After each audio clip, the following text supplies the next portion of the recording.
আসসালামু আলাইকুম। জাবালে নূর মানে হেরা গুহা।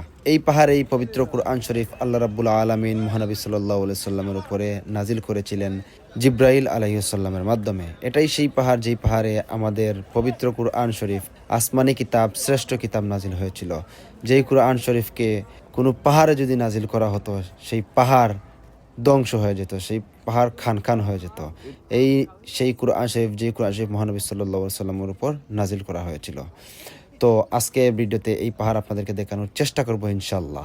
এবং এই পাহাড়ের নাম হেরা গুহা বা জাবালে নূর। একই পাহাড় দুটো নাম, কি কারণে সেটাও বলবো ইনশাল্লাহ। আর কোরআন শরীফ নাজিল হওয়ার কিছু ঘটনাও আপনাদেরকে বলবো ইনশাল্লাহ। তো পুরো ভিডিওটি দেখতে থাকুন আর কমেন্ট বক্সে আপনার মতামতটি জানিয়ে দিবেন। আলহামদুলিল্লাহ, মহান রাব্বুল আলমিনের দরবারে যে আল্লাহ রাব্বুল আলমিন এখানে যাওয়ার তৌফিক দান করেছেন, সকল মুসলমান ভাইদেরকেও যাতে যাওয়ার তৌফিক দান করেন, আমিন। এই পাহাড়ের নাম সর্বপ্রথম হেরা গুহা